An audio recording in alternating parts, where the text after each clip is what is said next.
Welcome back to my channel. Okay, so let's check out the hanging by the moment plants that we have from last episode. Let's see the progress. Wow, you can see that they are more blooming with that new soil that we just put them, including this succulent, this mother of thousands, this small one, and see this as well. You can see that they're more blooming. Well, as you can see, where are the plants? Okay guys, so some of the plants I put it here, while the others I put it here. Why?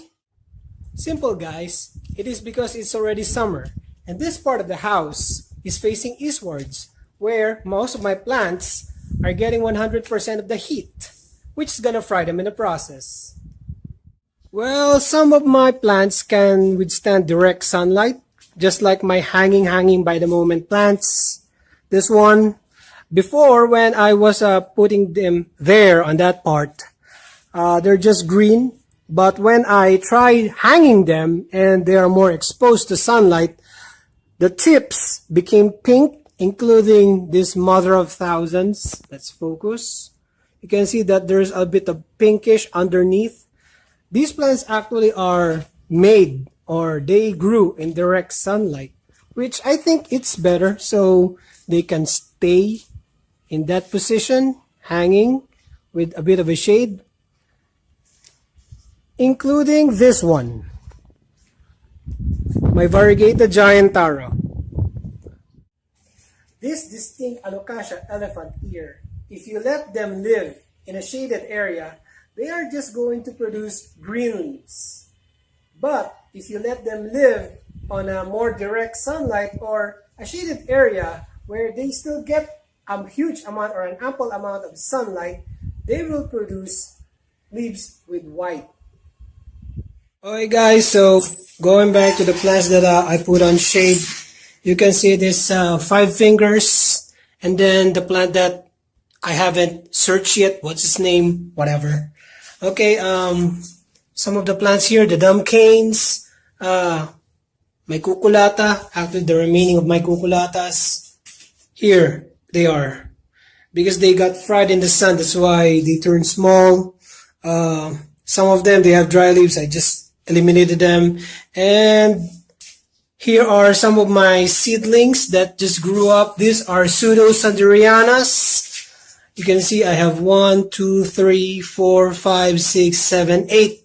8 incoming baby pseudo-sanderianas for the future. Okay, so let's check out some of the plants inside. Alright guys, so we are inside the house.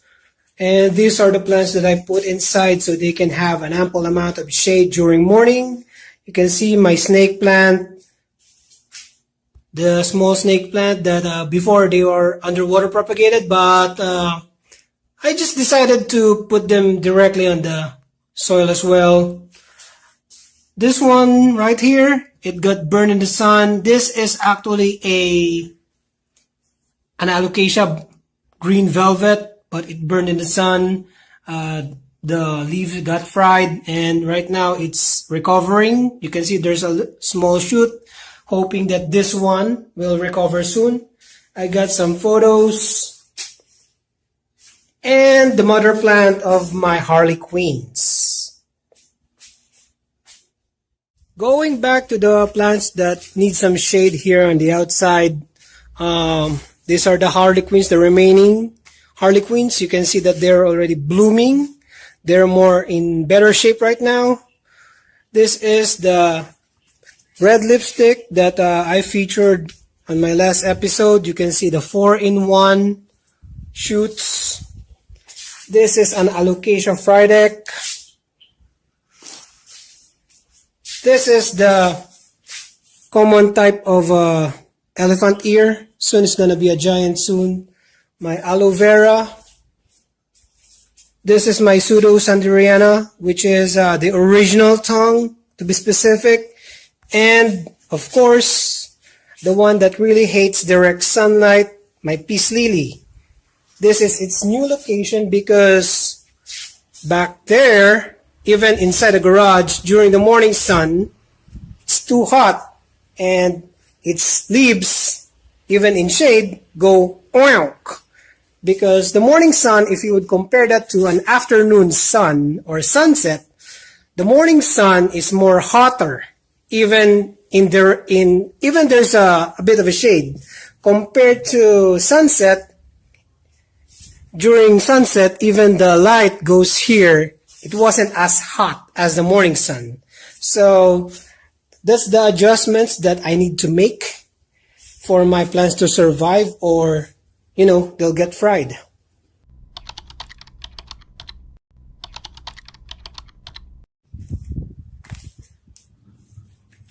Alright guys, some of you might be wondering, I just featured one of my pseudo Sanderianas, and where's the other three? Unfortunately guys,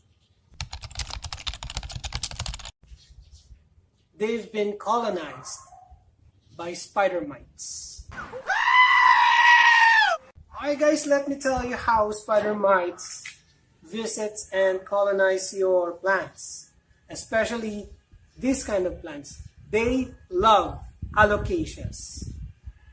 Well, for me, I hate them because it's not just gonna damage or almost gonna kill them for something that you have waited for so long, growing this big or even bigger alocasia.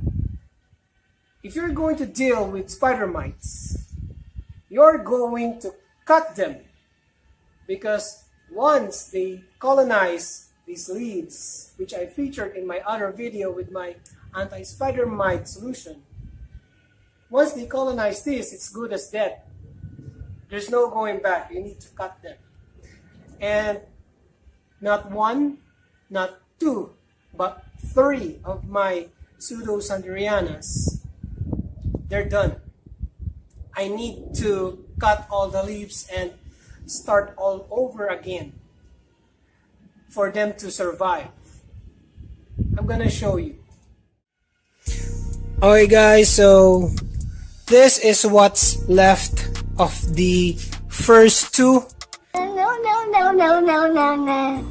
The two of the biggest pseudo Sanderianas that I have. This is the big one and this is the next one. As you can see, let me focus here.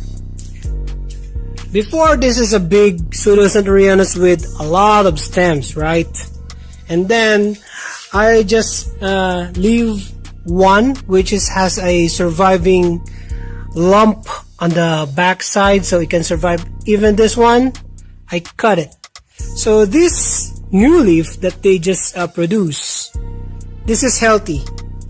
And then I replace also the soil, because the old soil was also contaminated with spider mites.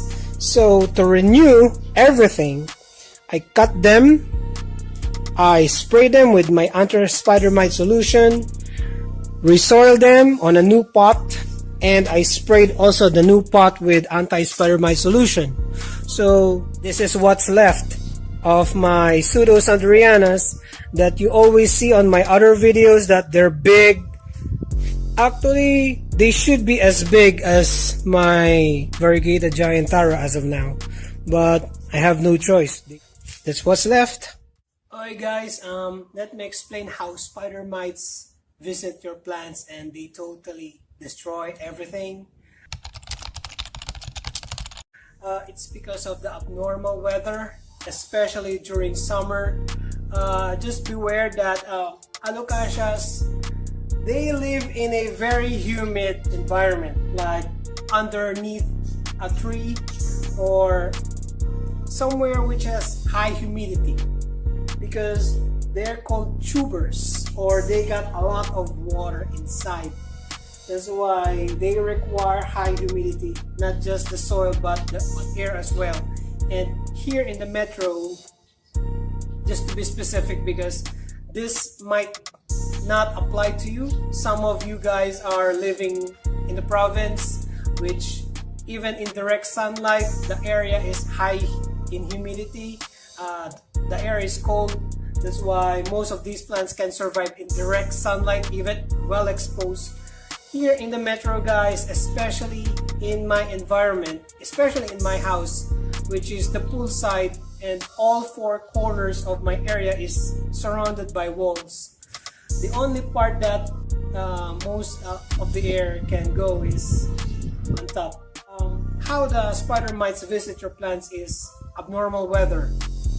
On one part, it's gonna be sunny, and then it will rain, so it's gonna be, you know, a sudden change of climate, and then the next day it's gonna be hot again. That is where spider mites, you know, scramble. They look for plants that they can lay their eggs, and their target are the leaves. They're going inside, they're going to destroy the leaves of your alocasia, and then they're going to lay their eggs. The baby spider mites inside the leaves, they're going to suck all the nutrients inside the leaves, and that's the start of destroying your plants. So this is what's the remaining of my pseudo-sanderianas, which is the first, the biggest one, the second, which is the next to the biggest, and the fourth, which is the smallest, also known as the original tongue, named after my aunt. Well, here in the metro, guys, what you can do, because as I mentioned earlier, the place is not meant for this kind of plants. Having this kind of plants needs an adjustment, especially in the summer, because this kind of plants lives in high humidity. So one thing that most people deal with the heat to avoid the spider mites from visiting their plants, they buy a humidifier. This electronic device spray mist to the plant, so it will increase the humidity of the room. And another method, which what I do, is I splash the floor with water. That's let's say 4 or 5 times a day, which is too much effort, but being committed to my plants, because gardening in the metro is harder than gardening in the province because of the adjustment. You need to be very committed, especially to these kind of plants. It's not just an ordinary thing that you're just going to enjoy looking at your plants. It's commitment. When it comes to my pseudo-sanderianas, you know that I have 4 of them. I only feature 3. So for your entertainment, I'm gonna show you how I deal with spider mites on my 3rd one. Hope you like this.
Alright guys, so that's gonna be the end of the video. I hope that you liked today's presentation. It's a new video, it's on its way. So please leave a like, comment, subscribe, and see you in the next one.